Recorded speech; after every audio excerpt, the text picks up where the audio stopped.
In the early 1920s, the governor of this bank, the Federal Reserve Bank of New York, a man named Benjamin Strong, met frequently with the secretive and eccentric governor of the Bank of England, Montague Norman.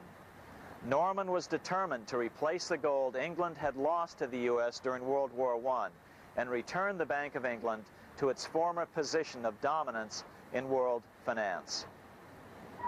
On top of that, rich with gold, the American economy might get out of control again, just like it had done after the Civil War. During the next 8 years, under the presidencies of Harding and Coolidge, the huge federal debt built up during World War I was cut by 38%, down to $16 billion, the greatest percentage drop in U.S. history. After his inauguration, Harding moved quickly to formally kill the League of Nations. Then he quickly moved to reduce domestic taxes while raising tariffs to record heights. Now, this was a revenue policy of which most of the Founding Fathers would certainly have approved. His second year in office, Harding took ill on a train trip in the West and suddenly died. Although no autopsy was performed, the cause was said to be either pneumonia or food poisoning. When Coolidge took over, he continued Harding's domestic economic policy of high tariffs on imports while cutting income taxes. As a result, the economy grew at such a rate that net revenue still increased. Now that had to be stopped. So just as they'd done so frequently before, the money changers decided it was time to crash the American economy. The Federal Reserve began flooding the country with money. They increased the money supply by 62% during these years. Money was plentiful. This is why it was known as the Roaring Twenties. But there was a dark side to all this prosperity. Businesses expanded and became strung out on credit. Speculation in the booming stock market became rampant. Although everything looked rosy, it was a castle made of sand.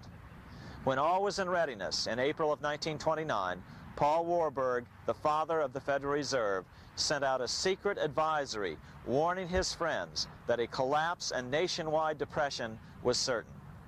In August of 1929, the Fed began to tighten money. It is not a coincidence that the biographies of all the Wall Street giants of that era, John D. Rockefeller, J.P. Morgan, Bernard Baruch, etc., all marvel that they got out of the stock market just before the crash and put all their assets in cash or gold.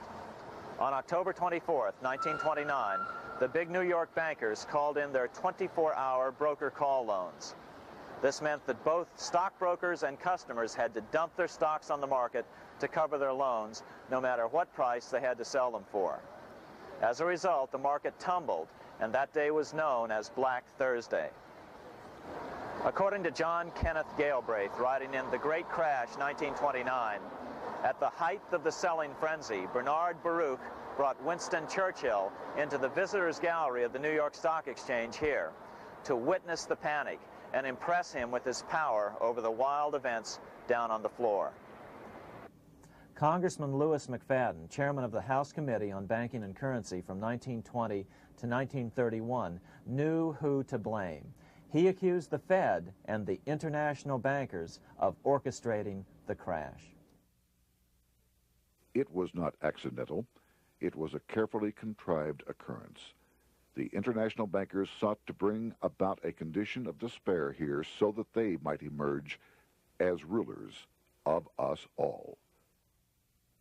But McFadden went even farther.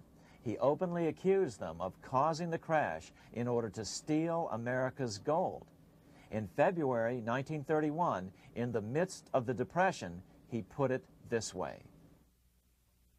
I think it can hardly be disputed that the statesmen and financiers of Europe are ready to take almost any means to reacquire rapidly the gold stock which Europe lost to America as the result of World War I. Curtis Dahl, a broker for Lehman Brothers, was on the floor of the New York Stock Exchange the day of the crash. In his 1970 book, FDR, My Exploited Father-in-Law, he explained that the crash was triggered by the planned sudden shortage of call money in the New York money market. Actually, it was the calculated shearing of the public by the world money powers triggered by the planned sudden shortage of call money in the New York money market. Within a few weeks, $3 billion of wealth simply seemed to vanish. Within a year, $40 billion had been lost. But did it really disappear? Or was it simply consolidated in fewer hands? And what did the Federal Reserve do? Instead of moving to help the economy out by quickly lowering interest rates to stimulate the economy, the Fed continued to brutally contract the money supply further, deepening the Depression. Between 1929 and 1933, the Fed reduced the money supply by an additional 33%. Although most Americans have never heard that the Fed was the cause of the Depression, this is well known among top economists. Milton Friedman, the Nobel Prize-winning economist now of Stanford University, said the same thing in a National Public Radio interview in January of 1996. The Federal Reserve definitely caused the Great Depression by contracting the amount of currency in circulation by 1/3 from 1929 to 1933. But the money lost by most Americans during the Depression didn't just vanish. It was just redistributed into the hands of those who had gotten out just before the crash and had purchased gold, which is always a safe place to put your money just before a depression.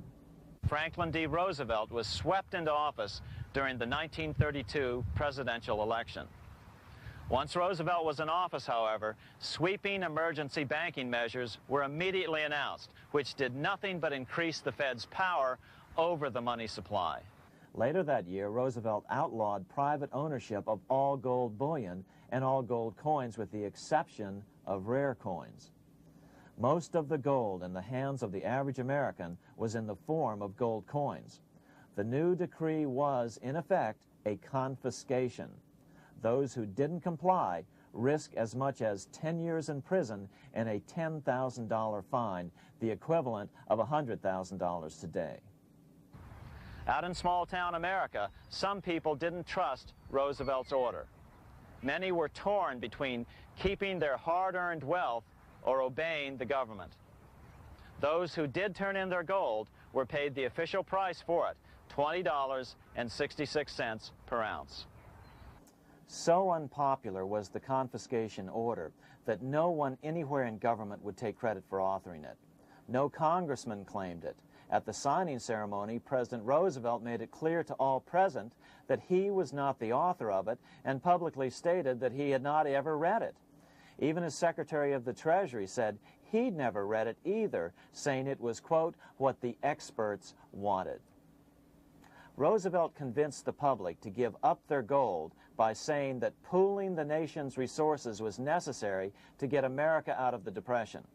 With great fanfare, he ordered a new bullion depository built to hold the mountain of gold the U.S. government was illegally confiscating.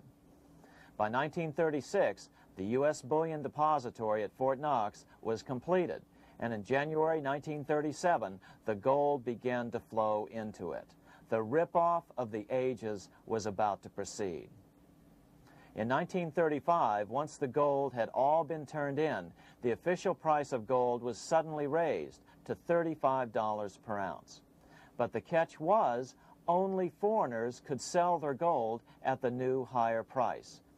The money changers who had heeded Warburg's note and gotten out of the stock market just before the crash and bought gold at $20.66 per ounce, then shipped it to London, could now bring it back and sell it back to the government, nearly doubling their money while the average American starved.